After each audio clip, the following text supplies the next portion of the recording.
Les États-Unis d'Amérique ont radicalement changé leur stratégie de guerre contre l'Iran, misant cette fois sur une pression économique mondiale, non seulement sur Téhéran, mais aussi sur tous ses alliés.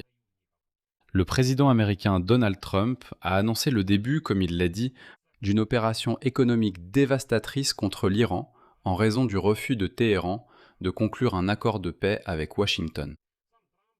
Trump lui-même a immédiatement averti tous les pays qui voudraient aider l'Iran à survivre à ce blocus qu'il serait soumis à une pression économique de la part de Washington.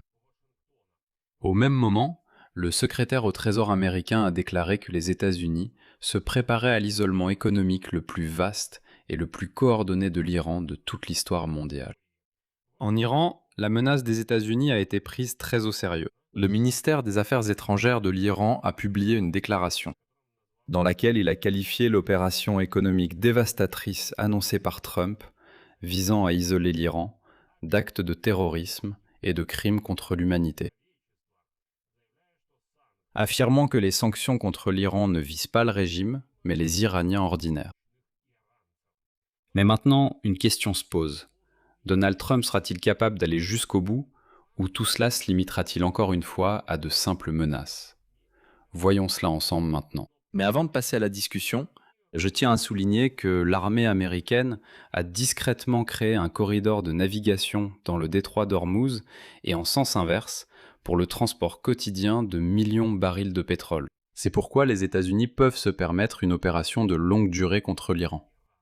Je m'appelle Alexei Pecci, discutons ensemble de ce sujet. Mais avant cela, je vous demande de vous abonner à la chaîne, de liker cette vidéo et surtout d'écrire n'importe quelle question. Vos commentaires. Ainsi, le président des États-Unis d'Amérique, Donald Trump, a annoncé le début, comme il l'a dit, d'une opération économique écrasante contre l'Iran en raison du refus de Téhéran de conclure un accord de paix avec Washington. Voici la citation du président américain. Personne n'a donné à la République islamique d'Iran plus d'opportunités de conclure un accord que moi. Malheureusement pour eux, ils n'en ont pas profité. C'est pourquoi aujourd'hui, j'annonce l'opération économique la plus dévastatrice, jamais entreprise contre aucun autre pays. Donald Trump a souligné qu'il s'agirait d'une guerre économique et d'un isolement d'une ampleur sans précédent.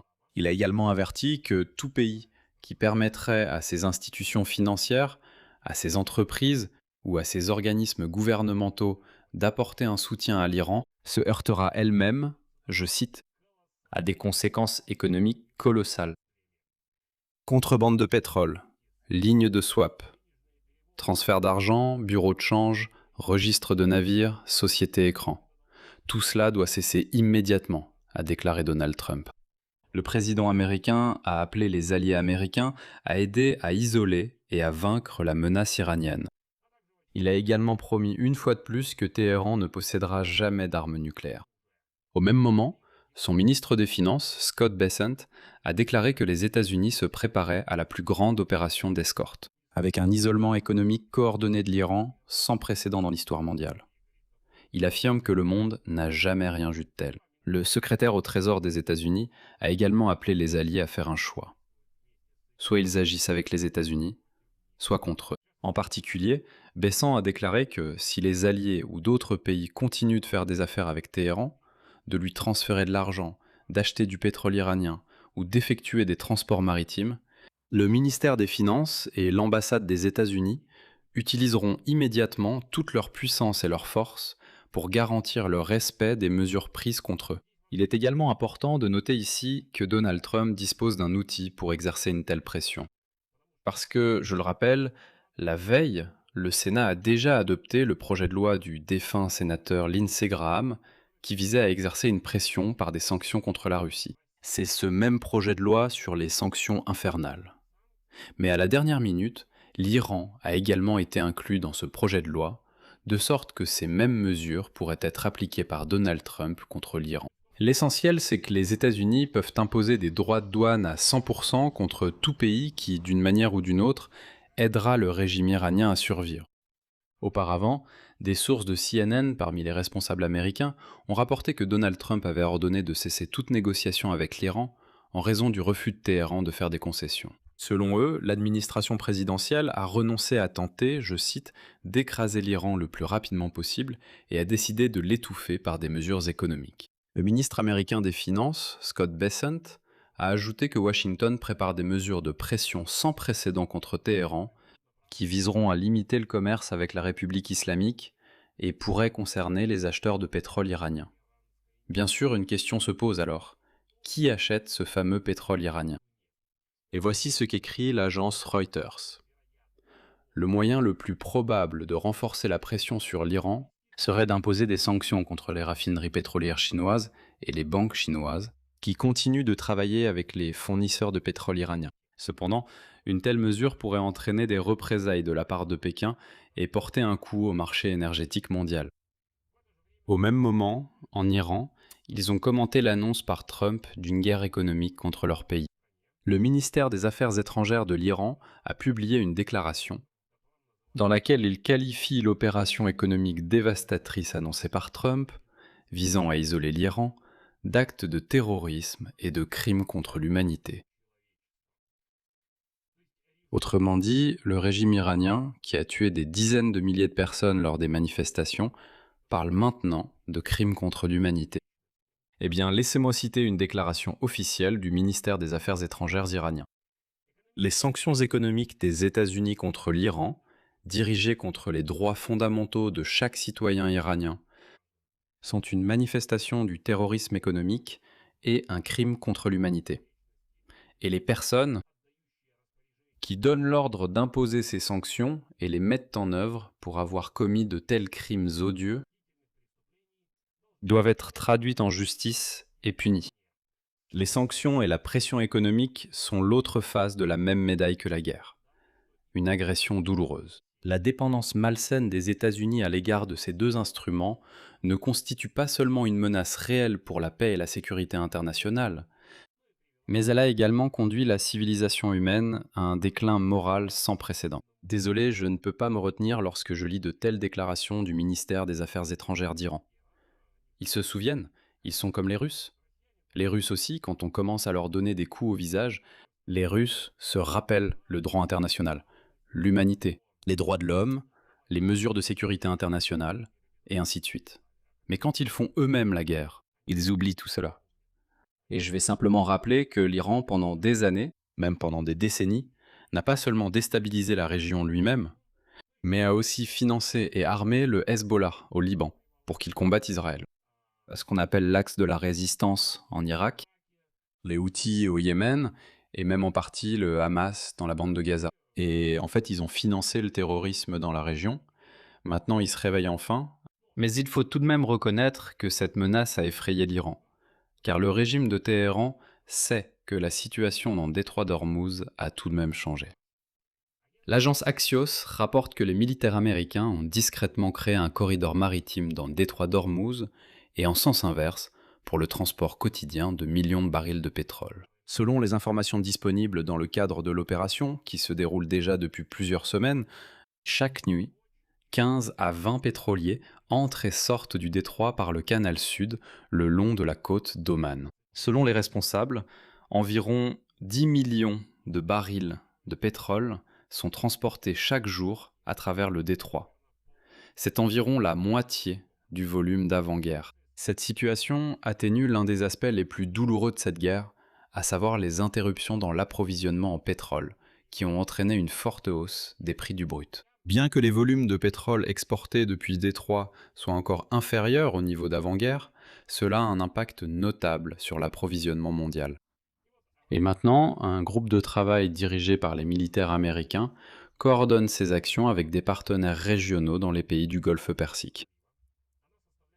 Elle dresse une liste quotidienne des navires quittant le Golfe Persique par le détroit d'Ormuz vers la mer d'Arabie, ainsi qu'une liste des pétroliers loués et vides qui se dirigent de la mer d'Arabie, traversant le détroit d'Ormuz vers les ports des pays du Golfe Persique pour se réapprovisionner en pétrole. Chaque nuit, ces navires empruntent une grande route à une période précise et suivent une grande route dans la direction opposée à un autre moment, afin que l'armée américaine ait suffisamment de force pour les escorter dans les deux sens. Il est rapporté que l'opération a été rendue possible grâce à une récente campagne militaire de 2 semaines menée par le commandement central des États-Unis, au cours de laquelle les systèmes de surveillance radar et maritime iraniens ont été mis hors service. Et maintenant, l'Iran ne voit tout simplement plus tous les navires qui passent, c'est-à-dire que les radars ne suffisent plus, et par conséquent, il est possible de cacher ces navires. Et dans ce contexte, Donald Trump a justement annoncé que les États-Unis ne négocient plus avec l'Iran, car la menace dans le détroit a été minimisée, même si elle subsiste encore. Mais il faut tout de même comprendre que la nouvelle stratégie de Donald Trump d'asphyxie économique présente aussi ses propres défauts. Il faudra des mois, voire des années, pour détruire l'économie iranienne. Cela exigera une patience stratégique que Donald Trump ne manifeste presque jamais. L'Iran ne sera pas seul à penser que Donald Trump se lassera de son nouveau plan bien avant qu'il ne commence à porter ses fruits. Mais en ce moment, Donald Trump attend la visite du dirigeant chinois Xi Jinping aux États-Unis, avec qui il pourrait apparemment essayer de coordonner la pression sur l'Iran, peut-être en menaçant de nouvelles sanctions. Par exemple, l'une des mesures efficaces serait d'imposer des sanctions contre les banques chinoises, impliquées dans des opérations liées à la vente illégale de pétrole iranien. Mais Trump recevra le président chinois Xi Jinping lors d'une visite d'État, si je ne me trompe pas, dès le 23 septembre. C'est l'un des événements majeurs de l'année pour le président américain. Donc ce serait une grande surprise si Donald Trump gâchait l'ambiance en imposant des sanctions contre la Chine avant cette date, avant la visite de Xi Jinping. Mais même si Donald Trump est prêt à attendre que sa guerre économique fasse pression sur l'Iran, il y a un autre facteur. Téhéran peut riposter, non pas économiquement, mais militairement. Voici ce qui est important. Donald Trump, en déclarant une guerre économique, compte sur le fait que la phase chaude de la guerre, avec des tirs de missiles, des bombardements, etc., sera mise en pause, ou du moins elle va s'apaiser. Autrement dit, nous n'observerons pas la phase chaude de la guerre, et pendant ce temps, selon son plan, les États-Unis vont exercer une pression maximale sur l'Iran. Mais l'Iran a de solides raisons politiques de ne pas laisser, excusez-moi, Donald Trump calmer le jeu pendant la campagne électorale d'automne aux États-Unis. De plus, l'Iran a une motivation géopolitique à l'escalade, afin de préserver sa principale réussite militaire, la capacité de ralentir le mouvement des navires qui traversent le détroit d'Ormuz. De nouvelles frappes de drones ou de missiles contre des navires augmenteront les coûts économiques pour les électeurs américains et leur rappelleront que la guerre n'est en fait pas terminée. Le fait que Trump passe de la phase chaude de la guerre à une guerre économique, cela ne veut pas dire que l'autre partie, c'est-à-dire l'adversaire, s'arrête aussi et cesse tous ses tirs. Je rappelle que la veille, l'Iran a déjà laissé entendre qu'il était prêt à tenter de frapper même des bases européennes, plus précisément des bases américaines en Europe de l'Est. C'est pourquoi, ici, la stratégie semble bien sûr séduisante. Selon le plan de Trump, elle doit étouffer définitivement le régime iranien, mais d'un autre côté, nous ne devons pas oublier que le régime iranien vit sous sanctions depuis presque 50 ans. Donc ce que Trump va inventer de nouveau ici, eh bien, seul le temps dira.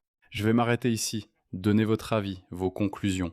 Écrivez dans les commentaires sous cette vidéo, abonnez-vous à la chaîne, activez la cloche et n'oubliez pas de mettre un like. Si vous souhaitez soutenir le travail de cette chaîne YouTube, vous pouvez le faire financièrement en faisant un don via les liens et les coordonnées bancaires dans la description de cette vidéo. C'est tout pour aujourd'hui, prenez soin de vous, salut à tous.